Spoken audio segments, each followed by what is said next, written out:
Saudari-saudara, berjumpa lagi dengan saya Vidi dalam renungan harian. Hari ini adalah hari Jumat, tanggalnya tanggal 26, bulannya bulan Maret, tahunnya tahun 2021.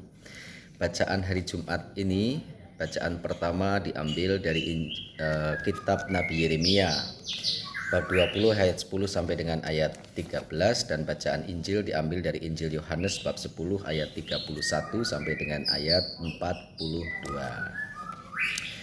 Saudari-saudara, saya ingin mengajak Anda bersama saya, mari kita sedikit belajar mengerti, memahami konteks apa yang dialami oleh sang Nabi Yeremia dalam bacaan pertama hari ini.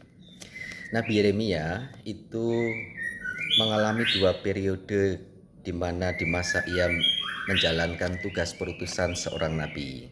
Periode pertama itu ketika ia hidup di masa pemerintahan Raja Yosia.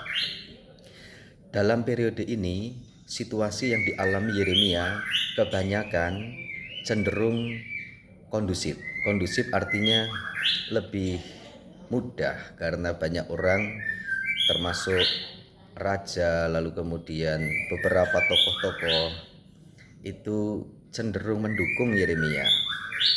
Karena pada waktu itu ada pembaruan keagamaan, lalu Raja Yosia itu cenderung memilih agama yang sama dengan Yeremia, lalu kemudian banyak support. Kalau orang disupport kan enak. Itu Yeremia merasa didukung. Lalu tapi yang terjadi adalah ketika Yosia itu meninggal, digantikan oleh anaknya yang namanya Yoyakim. Yoyakim itu memerintah pada tahun 609 sampai dengan tahun 509 sekian. Ingat, perjanjian lama itu sebelum Yesus lahir. Jadi hitungnya angkanya mundur, lebih angkanya mengecil. Tapi setelah Yesus angka 1, 2, 3 membesar. Jadi pada periode kedua Raja Yoyakim memerintah tahun 600 sampai tahun 500-an ini. Nah, ini yang menjadi masa-masa periode Nabi Yeremia menjalankan kenabiannya cukup berat. Karena apa? Tidak banyak support, tidak banyak orang yang mendukung. Dan dalam konteks inilah Yeremia 20 bab 10 ayat 10 sampai 13 ini dalam konteks periode yang kedua. Masa tugas perutusan sebagai nabi dia menjalankan itu. Jadi yang menjadi isi dari bacaan yang kita dengar pagi hari ini adalah situasi yang tidak kondusif. Situasi yang mana seorang nabi mengalami aneka macam kesulitan, permasalahan. Kita baca cuplikannya sedikit. Aku telah mendengar bisikan banyak orang. Oke, uang sedok berbisik-bisik itu ngerasani bahasa kita sekarang ini. Kegentaran dari segala jurusan, adukanlah dia, mari kita mengadukan dia. Bukan hanya tidak cocok, bukan hanya tidak suka, tapi membicarakan tentang Yeremia bukan yang baik-baik. Bukan cukup sampai berhenti di situ, tapi mereka ada yang kasakusuk piye carane, makin banyak orang tidak suka dengan dia. Ini ungkapan bahasa kita curhat. Seorang nabi, Yeremia, khususnya dalam bab 11, 12, 13, 15, 17, 18, 20 ayat belasan itu mengungkapkan periode kedua dari masa kenabian Yeremia ini. Dalam buku yang berjudul Konvensiones atau pengakuan-pengakuan. Pengakuan-pengakuan dalam arti yang saya katakan tadi itu, curhatnya Nabi. Curhatnya Nabi kepada siapa? Kepada yang mengutus. Siapa yang mengutus? Yahweh. Dan curhatnya Nabi itu diungkapkan dalam doa. Jadi doa Nabi itu bukan hanya doa bersyukur, doa macam-macam, tapi doa juga ungkapan-ungkapan entah ketakutan, entah kekecewaan, entah pengalaman merasa tertekan, entah pengalaman yang tidak baik. Dan dalam konteks itulah bacaan pertama yang kita dengar tadi merupakan curhat konvensiones dari seorang Nabi Yeremia karena mengalami situasi yang tidak kondusif itu. Semoga mengerti.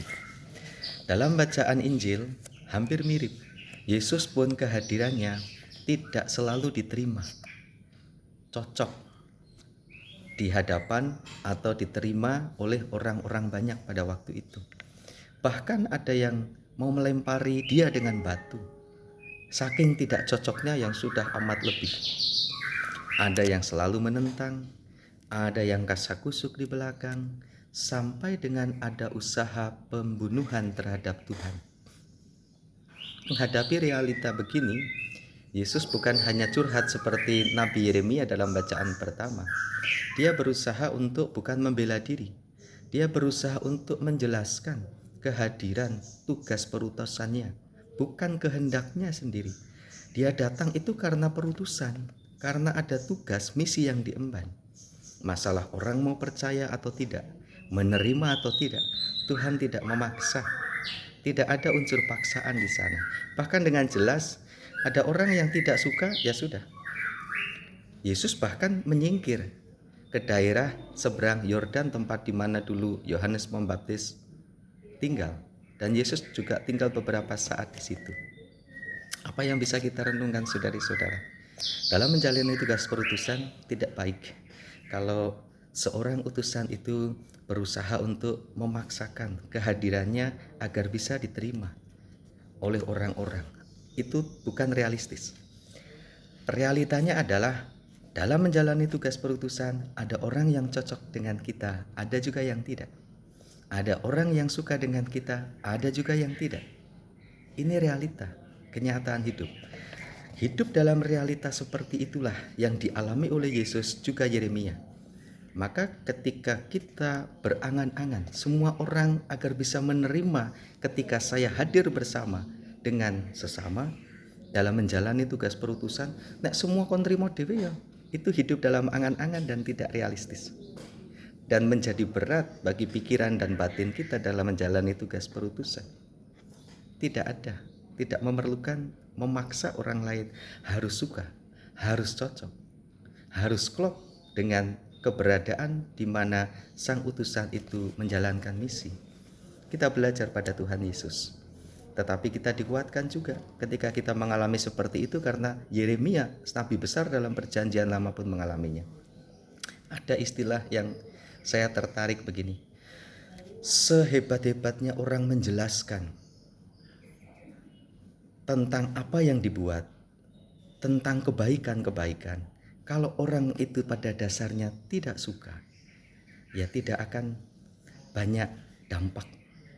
Tetapi sebaliknya, ketika orang itu suka, menyukai dan cocok dengan kita, kita tidak perlu menjelaskan repot-repot aneka macam dari A sampai Z. Kita diam saja, orang itu sudah suka dengan kita, cocok dengan kita. Maka jangan menghabiskan efektivitas kinerja kita kalau berhadapan dengan situasi di mana berat orang kita merasa tidak diterima. Bagaimana berusaha agar bisa diterima dan banyak orang.